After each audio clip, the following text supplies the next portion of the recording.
Assalamualaikum warahmatullahi wabarakatuh. Alhamdulillah rabbil alamin. Allahumma shalli ala Muhammad wa ala ali Muhammad. Pemirsa Khilafah News dimanapun Anda berada, salam jumpa kembali bersama dengan saya Aziz Rahman di program Kabar Petang edisi Sabtu 18 Juni 2022. Insya Allah beberapa menit ke depan kami akan menemani Anda mencermati dan menelaah berita paling menarik dan paling populer hari ini bersama narasumber yang kompeten di bidangnya dan tentunya dari sudut pandang Islam. Baiklah pemirsa, inilah Kabar Petang selengkapnya.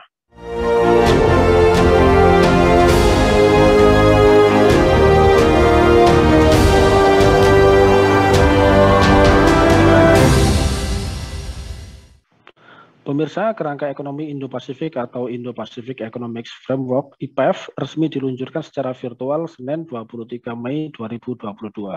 IPEF merupakan kerjasama ekonomi di kawasan Indo-Pasifik yang terdiri dari 13 negara.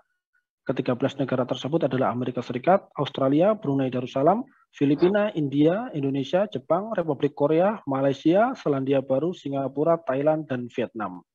Inisiatif peluncuran kerjasama ini berasal dari Presiden Amerika Serikat, Joe Biden, untuk meningkatkan keterlibatan Amerika Serikat di Asia dan melawan pengaruh Cina. Indonesia sebagai salah satu anggota dari IPEF menyambut baik upaya untuk memperkuat hubungan ekonomi dan kerjasama di kawasan Indo-Pasifik tersebut.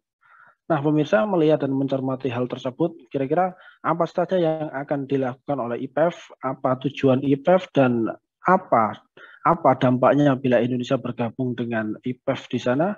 Pemirsa, untuk membahasnya kami telah terhubung dengan peneliti senior dari Fakta, Bung Muhammad Hatta. Kita sapa dulu beliau.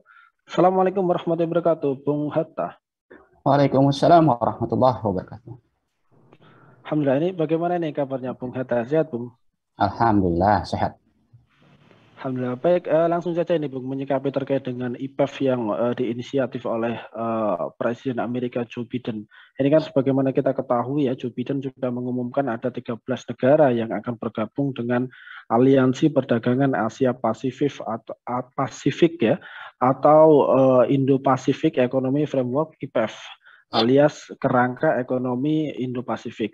Nah, melihat dan mencermati kelompok tersebut ini, menurut kacamata Anda ini, Bung, apa saja yang akan dilakukan oleh IPEF ini? Apa kira-kira motif Amerika Serikat untuk menginisiasi terbentuknya IPEF?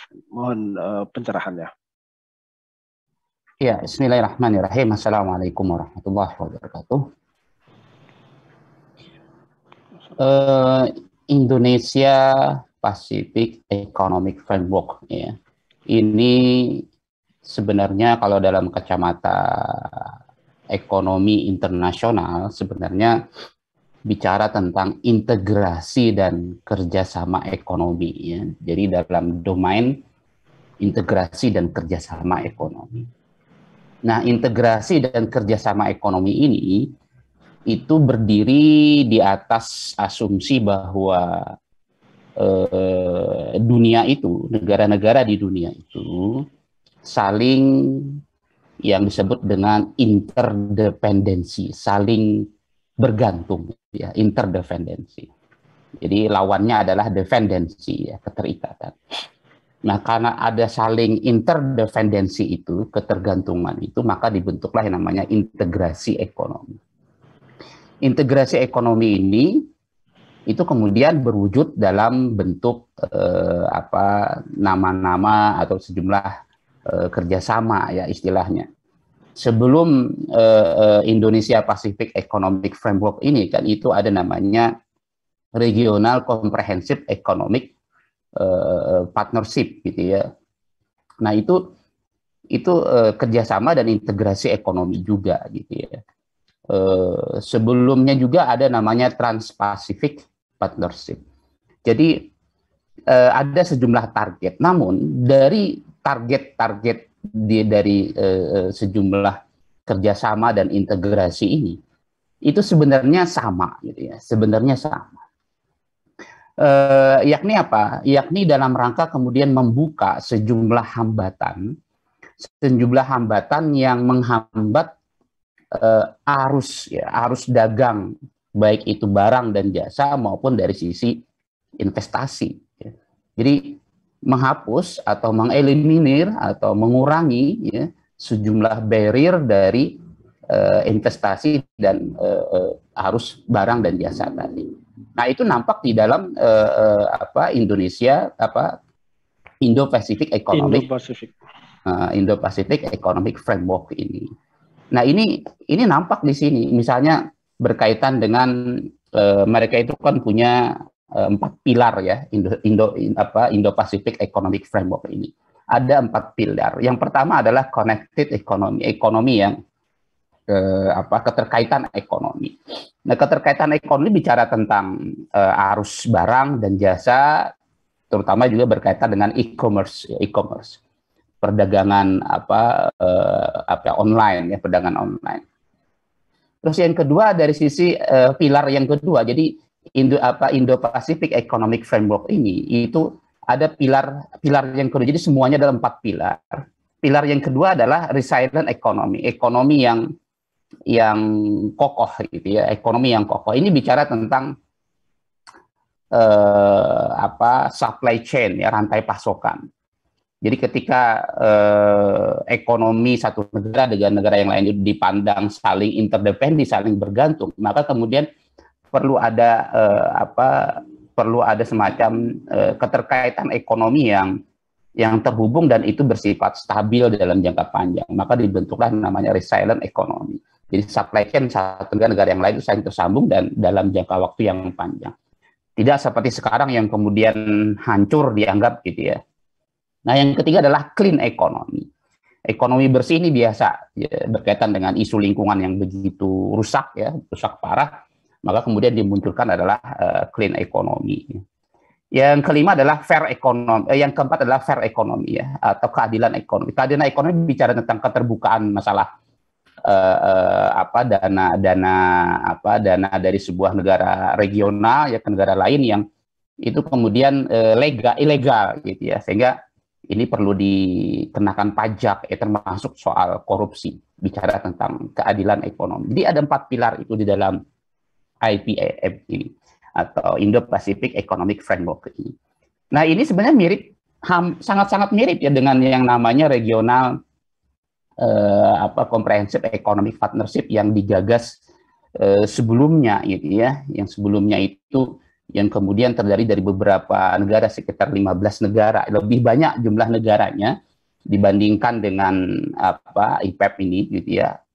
Tapi dari sisi besaran persentase GDP-nya ini memang diklaim lebih banyak ya, karena dia melibatkan India dan Amerika.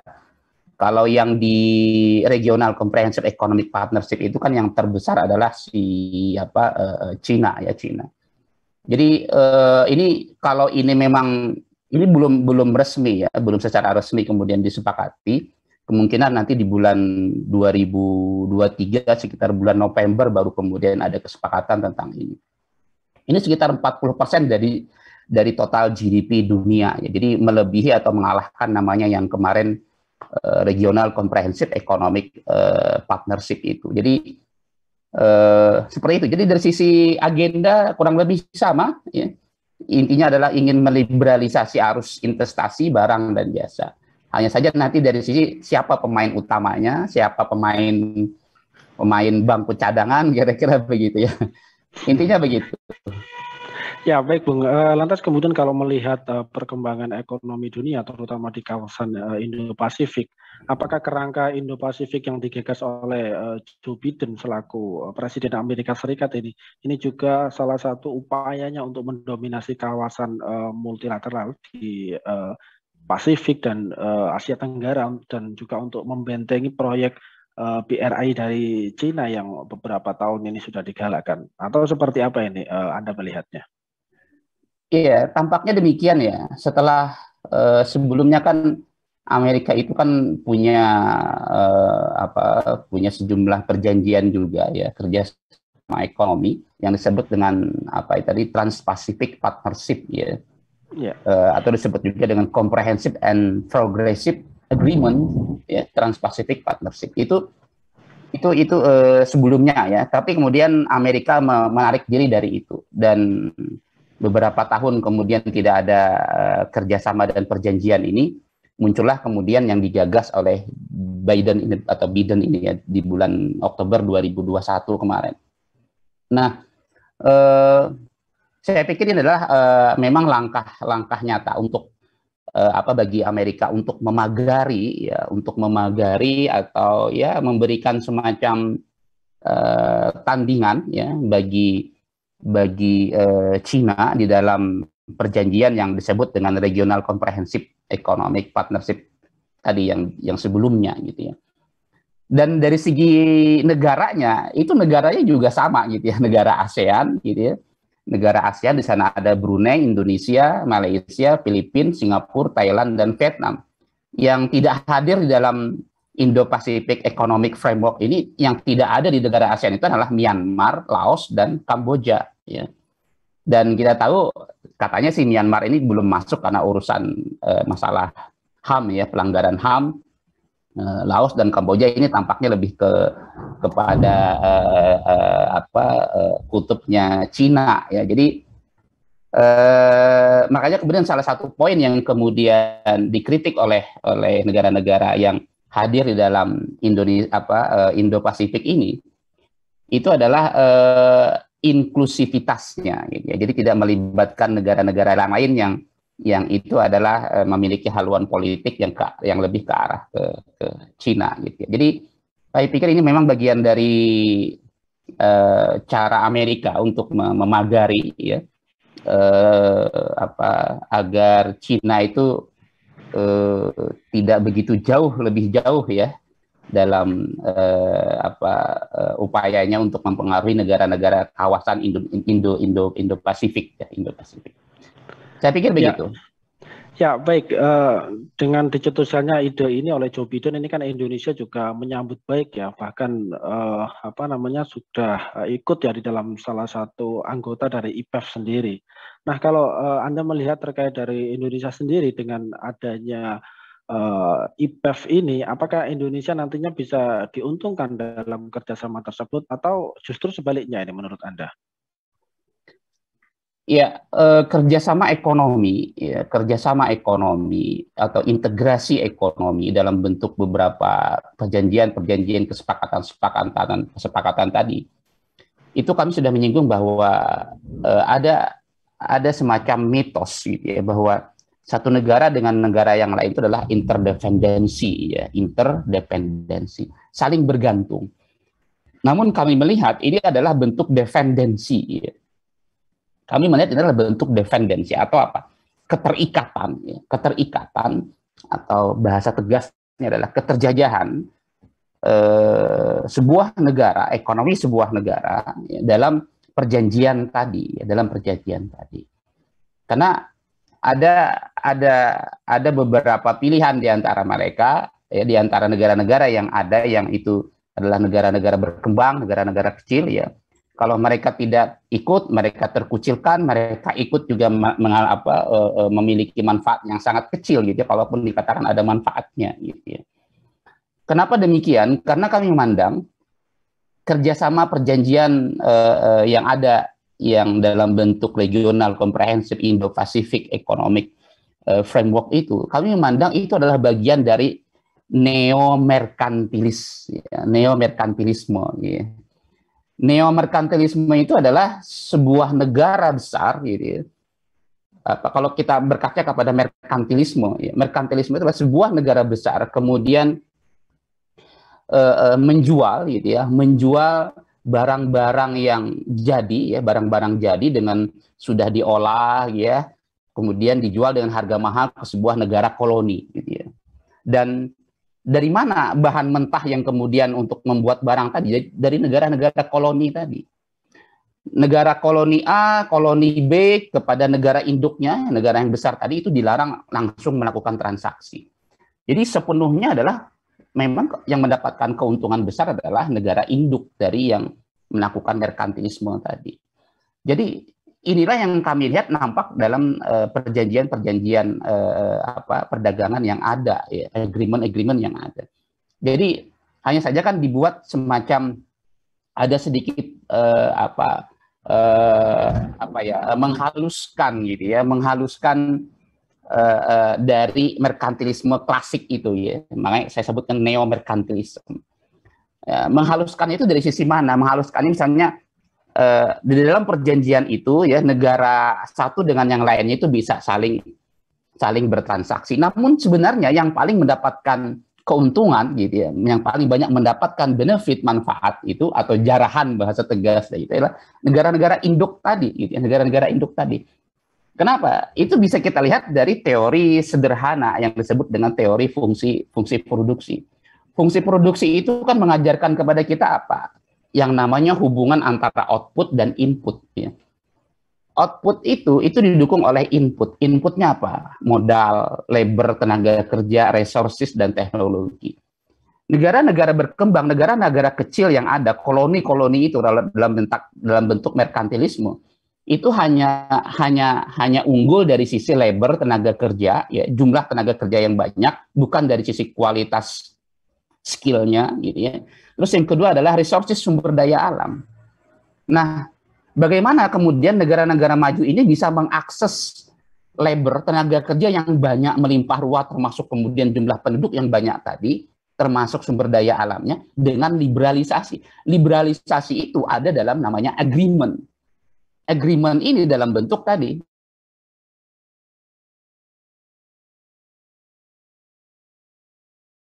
Jadi liberalisasi. Jadi investasi akan bisa masuk, kemudian perusahaan-perusahaan ini bisa masuk ke dalam negara-negara berkembang yang ada di dalam perjanjian-perjanjian tadi itu melalui liberalisasi.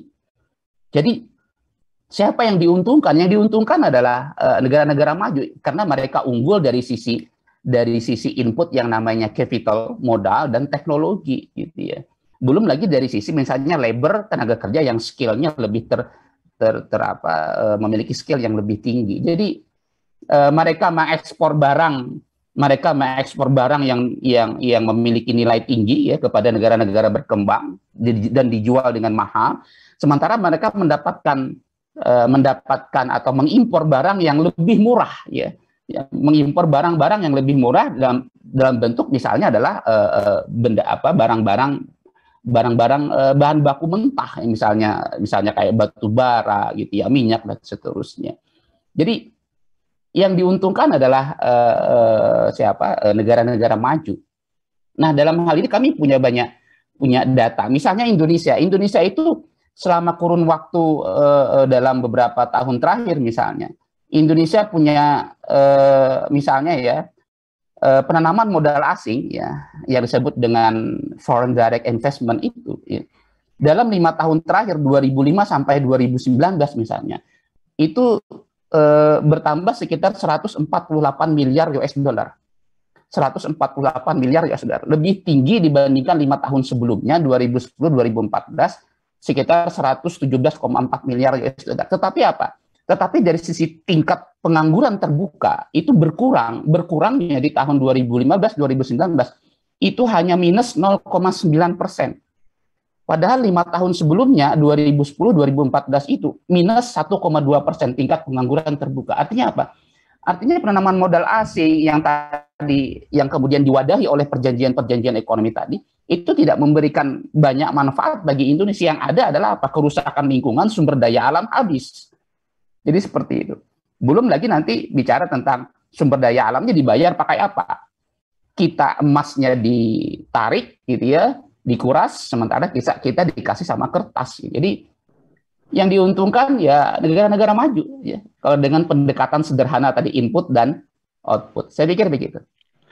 Ya baik, kalau kita melihat IPEF sendiri ini kan diinisiasi oleh Amerika Serikat dan kita juga tahu ya bagaimana perseteruan antara Amerika Serikat dengan China begitu, dan beberapa tahun terakhir pemerintahan Indonesia ini dekat dengan China begitu. Nah, kalau mencermati terkait dengan hal tersebut, apakah masuknya Indonesia ke dalam IPEF ini nantinya akan mengubah sikap politiknya dengan China atau seperti apa ini menurut Anda? Ya, data yang kami miliki memang 5 tahun terakhir semenjak Pak Jokowi ini naik ya sebagai presiden, itu memang investasi ya. Kami coba lihat datanya dulu. Jadi investasi Cina ya selama 5 tahun terakhir 2015 sampai 2020-an ya itu memang meningkat drastis ya, meningkat drastis. Dalam 5 tahun terakhir 2015 sampai 2020 itu meningkat 12,2 miliar US dollar, 12,2 miliar US dollar. Dan itu mengungguli siapa? Mengungguli Hong Kong ya, mengungguli Jepang ya, mengungguli Jepang. Jepang itu bahkan minus dalam 5 tahun ini. Bukan investasi ya, ini segi utang ya, dari sisi utang luar negeri. Dari sisi utang luar negeri, Cina itu masuk ke Indonesia 12,2 miliar US dollar. Namun masih tinggi Amerika. Amerika memang 17,9 miliar US dollar. Jadi dari sisi ini memang kita bisa melihat bahwa Cina punya pengaruh yang semakin tinggi ya terhadap Indonesia. Jadi sangat wajar kalau kemudian kita menduga bahwa ini adalah dalam rangka mengimbangi pengaruh Cina yang semakin kuat di wilayah terutama Indonesia misalnya. Kalau kita lihat dari sisi investor ya, sebelum tahun 2015 ya, atau sebelum tahun 2016, misalnya tahun 2015 7 negara investor terbesar di dunia ya, Cina itu hanya nomor 7 ya, hanya nomor 7. 2016 itu naik peringkat 3, 2017 naik peringkat 2, 18 juga peringkat 3, 2019 itu peringkat kedua. Jadi 7 negara investor terbesar di Indonesia itu Cina ya, itu mengalahkan Amerika. Amerika itu nomor 7 tahun 2019 kemarin. Ini jadi Cina itu nomor 2 setelah Singapura. Ini tahun 2019 ya, belum kami update datanya. Jadi dilihat dari data-data ini memang sangat wajar kalau kemudian kita menduga ini adalah bagian dari cara Amerika untuk mengimbangi semakin dalamnya pengaruh Cina di beberapa negara di Indo-Pasifik. Saya pikir begitu. Ya, baik Bung. Lantas kemudian apakah IPEF ini sendiri sebagai strategi hegemoni Amerika Serikat di Indo-Pasifik, dan kemudian apakah IPEF nanti juga bakal dijadikan andalan Amerika untuk menghadapi kuatnya pengaruh Cina ya, terutama di dalam isu-isu global yang lainnya, misalkan seperti iklim, kemudian perekonomian pasca pandemi ini? Iya, saya pikir sangat jelas ya, karena tadi itu adalah Indo-Pacific Economic Framework itu gitu ya. Itu memang gagasannya dari Amerika ya, Joe Biden, dan jelas targetnya adalah sebagai negara induk dari perjanjian ini. Jelas targetnya adalah bagaimana menghalangi langkah ya arus maju dari gerak ekonomi Cina ya, dengan BRI-nya itu Belt and Road Initiative tadi. Hanya saja memang langkah maju Cina ini memang terganjal oleh persoalan inklusivitas juga ya, karena kebijakan politik mereka ya yang itu terhadap kaum minoritas yang ada di Cina, misalnya umat Islam yang ada di Xinjiang dan seterusnya, itu sangat nampak tidak fair ya, tidak adil dengan umat Islam di sana. Itu terganjal. Begitu pula di Indonesia ya, ada sejumlah kasus yang kemudian dilihat dari sisi inklusivitas dalam tanda petik gitu ya, itu bermasalah. Nah, ditambah dengan IPEF ini ya, Indo-Pacific Economic, saya pikir itu semakin membuka cara Amerika ya untuk menghadang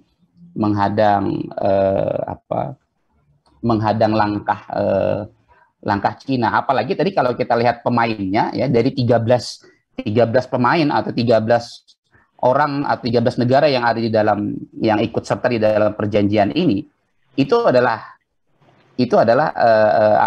mayoritas sebagiannya itu adalah bagian atau anggota dari Regional Comprehensive Economic Partnership yang di dalamnya Cina bermain sangat kuat. Hanya saja memang Indo-Pacific Economic Framework ini dikritisi adalah belum inklusif dan belum jelas ini menawarkan apa nih kepada negara-negara yang berkembang tadi ya, negara-negara ASEAN yang ikut tadi.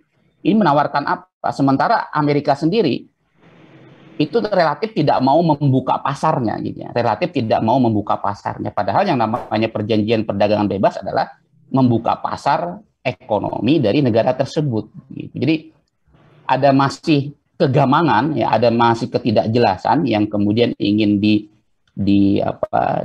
dilihat oleh negara-negara yang ikut di dalam Indo-Pacific Economic Framework ini.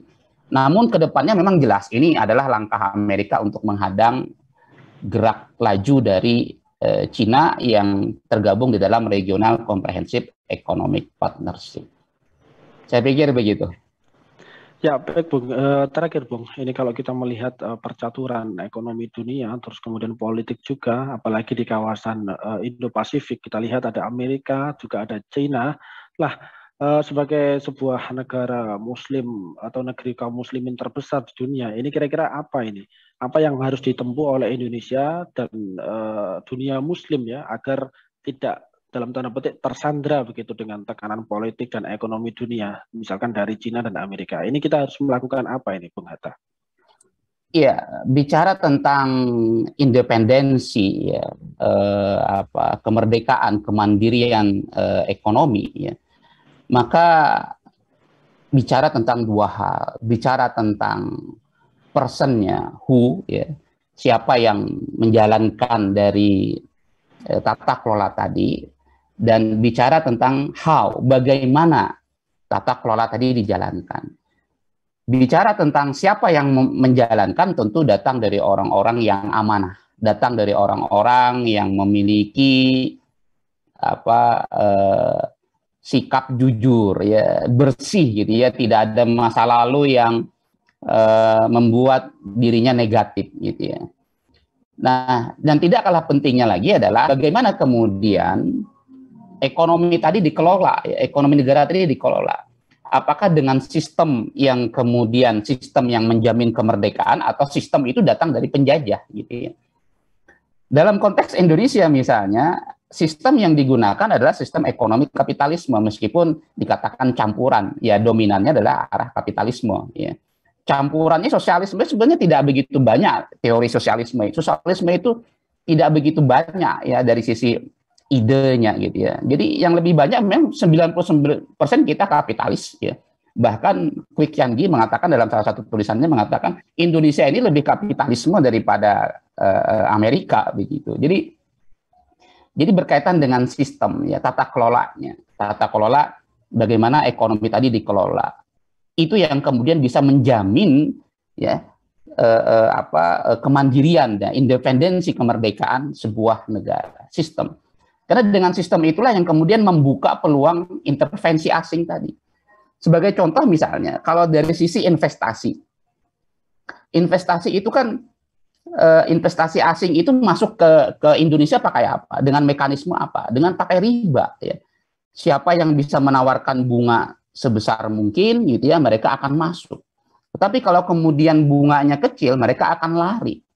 Indonesia kan terjebak ini nih. Sekarang Bank Indonesia, Bank Sentral Indonesia itu dibuat serba salah gitu ya, menaikkan suku bunga agar dolar itu pada tidak lari, investasi dolar itu tidak lari, itu akan menghantam ekonomi dalam negeri.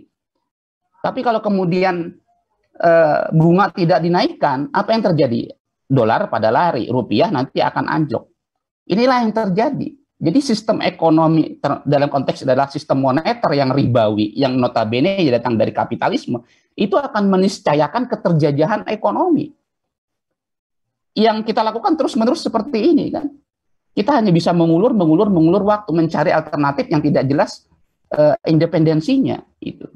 Yang ada dilakukan oleh Bank Sentral saat ini apa? Dia melakukan yang namanya melakukan operasi terbuka. Ya, melakukan operasi terbuka, ya, menggelontorkan sejumlah valuta asing ke pasar sehingga kemudian rupiah tidak jatuh, tidak anjlok. Tetapi itu seberapa banyak devisa Indonesia? Tidak punya, kecil gitu ya. Ujung-ujungnya akhirnya menaikkan suku bunga juga. Suku bunga naik, akibatnya apa? Ekonomi dalam negeri nggak bisa bernapas. Itu yang terjadi. Nggak akan selesai urusannya. Itu dari sisi moneter, belum lagi nanti kita kupas dari sisi fiskal maupun perdagangan luar negeri. Jadi saya pikir tidak lain tidak bukan kalau negeri-negeri Islam ingin merdeka sesungguh-sungguhnya ya, real independent gitu ya, maka mereka harus menengok kepada sistem ekonomi syariah. Insya Allah.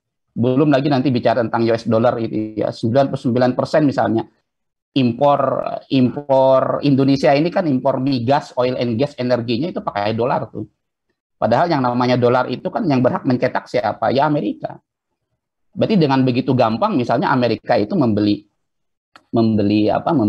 sumber daya alam yang ada di negeri-negeri umat Islam gitu ya.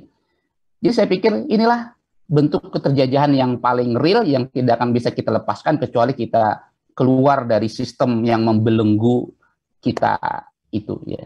Saya pikir begitu. Ya, baik Mas Awani, penjelasan dan pencerahan yang luar biasa ini. Syukran wa jazakumullahu khairan katsiran kepada Bung Muhammad Hatta ini, dan juga terima kasih atas kesediaannya untuk hadir di Kabar Petang pada edisi kali ini. Insya Allah nanti kita ketemu lagi di lain waktu dan juga di lain kesempatan. Assalamualaikum warahmatullahi wabarakatuh, Bung Hatta. Waalaikumsalam. Baik pemirsa, demikianlah Kabar Petang pada edisi kali ini. Semoga Anda mendapatkan banyak manfaat dari acara kami. Jangan lupa saksikan kami besok di jam dan channel yang sama. Dan jangan lupa juga like, comment, share, subscribe, serta klik tekan tombol loncengnya agar tidak ketinggalan update terbaru dari Khilafah News. Karena hanya di sinilah Anda akan mendapatkan informasi aktual terpopuler dan tentunya dari sudut pandang Islam. Akhirnya saya Aziz Rahman beserta seluruh kru yang bertugas undur diri. Wassalamualaikum warahmatullahi wabarakatuh.